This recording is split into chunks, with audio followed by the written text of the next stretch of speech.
अस्सलाम वालेकुम। ठीक ठाक है। आज का वीडियो शुरू कर रहा हूँ मैं, क्योंकि मेरी बुड्ढी जो है ना वो घर है, उसने थोड़ा सा करना था आराम, और उसने मेरी ड्यूटी लगाई है कि आप ये काम कर दो। और वो क्या काम था वो आपको मैं गाड़ी में बैठ के बताता हूँ, क्योंकि मैंने जैकेट सिर्फ इसलिए नहीं पहनी क्योंकि जैकेट में बहुत मोटा नज़र आता हूँ। तो जल्दी जल्दी गाड़ी में बैठ के आपको मैं बताता हूँ कि हम कहाँ जा रहे हैं।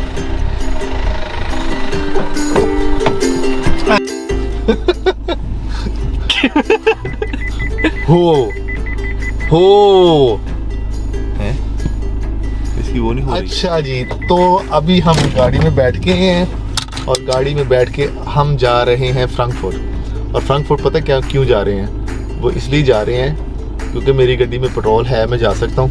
क्यों जी जादू साहब, आप क्या कहते हैं इस बारे में? अच्छा, वहाँ पे ना मैं इसलिए फ्रैंकफर्ट में जा रहा हूँ कि वहाँ पे फुफ्फो के बेटे ने एक बहुत अच्छी सी एक दुकान खोली है, एशियन मार्केट। और उस एशियन मार्केट में आपको क्या क्या मिलेगा? आपको वहाँ पे सबसे पहले सुकून मिलेगा, क्योंकि जो आपको वहाँ पे ये मिलेगा कि आपको वहाँ पे सुकून मिलेगा। सुकून इसलिए कि अगर आप कहीं पे जाते हो तो आपको सारी चीज़ें एक मार्केट के अंदर मिल जाएं, तो सबसे पहले तो आपको सुकून मिलेगा वहाँ पे जाके ना। यार बड़ी अच्छी गल है यार, इतने सारा कुछ लगता है। सुकून के बाद आपको क्या मिलेगा? सुकून के बाद आपको ये मिलेगा, वहाँ पे जो हमारे तुर्की भाई हैं, हमारे अफ़गानी भाई हैं, हमारे पाकिस्तानी भाई हैं, और जो हमारी ये सारा जो ना, इन सब के लिए इन सारों की चीज़ें एक मार्केट के अंदर ही हैं, एक छत के नीचे हैं ये सारा कुछ। चलें, बस ये था आज का तारुफ। यार मैं कितना बोलना मैं, चलो आ जाए, अल्लाह हाफिज़। अभी चलते हैं, मतलब आपको दिखा रहा हूँ कि हम कहाँ जा रहे हैं। आ जाएं।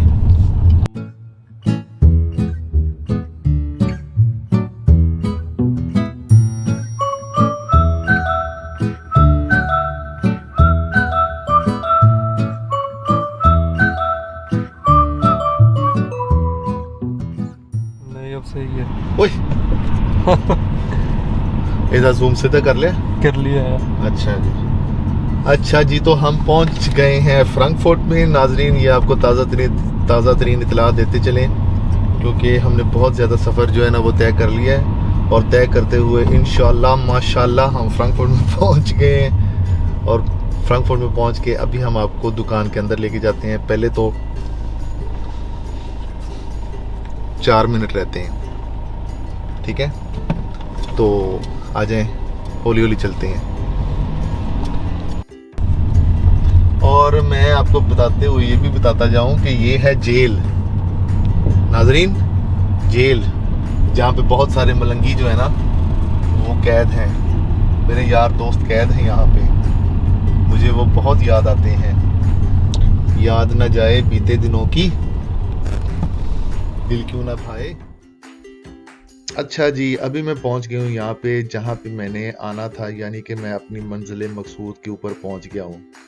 ये एक स्टडटाइल है फ्रैंकफर्ट में, माइंस में नहीं, फ्रैंकफर्ट में। उसका नाम है प्रोंगसहाइम। अगर मैंने सही बोला तो मेरा ख्याल है प्रोंगसहाइम इसका स्टडटाइल है। यहाँ पे ये दुकान है, और एंड पे मैं आपको इस दुकान का एड्रेस भी लिख के दिखाऊंगा ये कहाँ पे है। अच्छा जी, तो हम पहुंच गए हैं अपनी दुकान पे, और मैंने अपनी गड्डी बंद की है कि नहीं? हो गई है।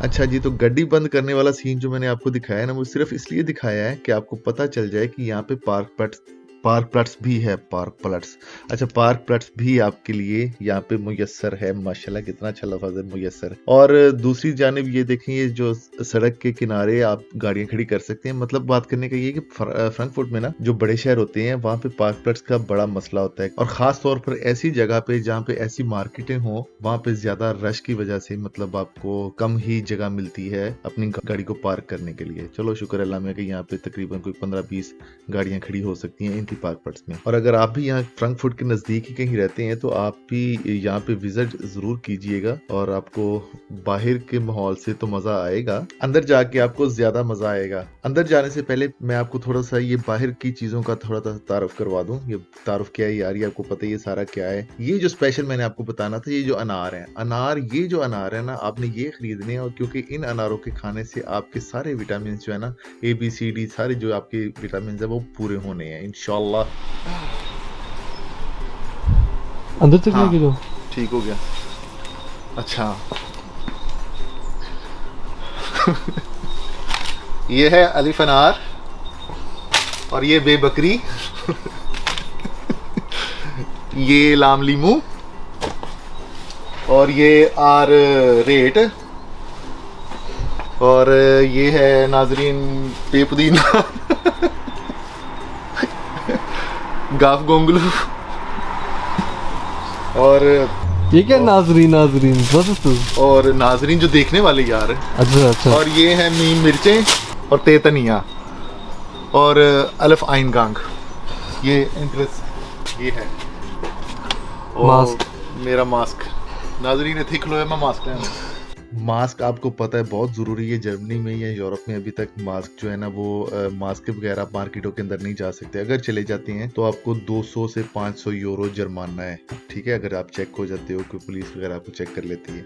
बहरहाल मास्क लेके मैं दुकान के अंदर चला गया हूँ और दुकान के अंदर दाखिल होते ही ये आप जो लेफ्ट साइड में खब्बे हाथ देख रहे हैं ये थी बेकरी बेकरी बेकरी, ठीक है। और बेकरी आपने थोड़ी सी देखी वो खाली थी। वो इसलिए खाली थी क्योंकि ये शाम का टाइम है और जो रोजाना के रोजाना ये ताज़ी चीज़ें आती हैं और शाम तक ख़त्म हो जाती है। आपने बाहर देखा था ये शाम का टाइम हो गया है और मैं अंदर आ गया हूँ और बेगम ने मुझे थोड़ी सी चीज़ें भी कहा था कि मोटी मोटी चीज़ें लेके आनी है आपने। मोटी मोटी ये नहीं कि वो मोटी मोटी कोई दूसरी मोटी मतलब कि मोटी मोटी चीज़ें लेके आनी है। अब मैं उठाई जा रहा हूँ क्योंकि मुझे लग रहा था कि मैंने ये भी लेना है, ये भी घर में ज़रूरत है, घर में ये भी ज़रूरत है, ये भी ज़रूरत है। बहरहाल मैं ले ली है और मैं अगले ब्लॉग में आपको, मैं नहीं मतलब मेरी बुढ़ी आपको अगले ब्लॉग में दिखाएगी कि हमने क्या यहाँ से लिया और क्या मतलब शॉपिंग की थी यहाँ से ना। शॉपिंग तो मैंने जो भी करनी थी वो मैंने कर ली थी। तो मुझे ये आतिफ जो मेरा कज़न है, पप्पू का बेटा, दुकान का मालिक, अल्लाह मालिक, अच्छा वो बता रहा था कि शुरू में ना मैंने काफ़ी चीज़ें अपनी कीमतें खरीद से भी कम में बेची हैं क्योंकि उसको पता नहीं था। नए नए काम में आपको पता छोटी छोटी गलतियां शुरू में ज़रूर होती हैं। तो मैंने बाद में अपनी जो मैंने सारी चीज़ें देखी थी तो मैंने बाद में अपने जो बिल को बड़े गौर से देखा। मैं पता नहीं मेरे भी शायद कोई कट लगी हो लेकिन मेरे लिए इसने पूरा इंतजाम करके रखा था।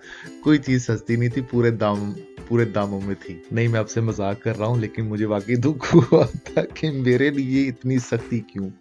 नहीं चले मजाक था, ये सारा आपको पता ही है। लेकिन अच्छी बात ये थी कि मुझे ये सारी चीज़ें यहाँ से आसानी से मिल गई थी। जो मेरी बेगम ने मुझे मोटी मोटी चीज़ें और जो छोटी मोटी चीज़ें वो मुझे सारा कुछ यहाँ से मिल गया था। स्पेशली यहाँ पे जो मुझे गोश्त वाला जो हिस्सा है ना वो अभी आपको मैं दिखाता हूँ। साफ सुथरा और फ्रेश और बहुत ताज़ा जो फ्रेश और ताज़ा एक ही चीज़ होती है लेकिन वो मुझे बहुत अच्छा लगा था। अच्छा वहाँ से गोश्त वगैरह लिया था और जो फ्रीजर से जो चीज़ें थी, फ्रीजर वाली चीज़ें क्या थी, एक मछली का पैकेट लिया था। वो जो मछली नहीं जो सालन वाली मछली बनाते हैं ना, मसाले वाली मछली, वो वहाँ से मैंने मछली ली थी मैंने और मछली वगैरह लेके उसके बाद मैंने काउंटर पे अपना साफ सूफ करवाया, पैसे दिए और उसके बाद फिर मैंने घर की जानिब अपनी रवानगी इख्तियार की। यार अगर मैं ऐसे व्लॉग बनाता रहूँ तो मेरी तो उर्दू बहुत हाई हो जाएगी माशाल्लाह। इख्तियार की, रवानगी, माशाल्लाह कैसे अच्छे अच्छे लफ्ज़ इस्तेमाल करता हूँ यार मैं।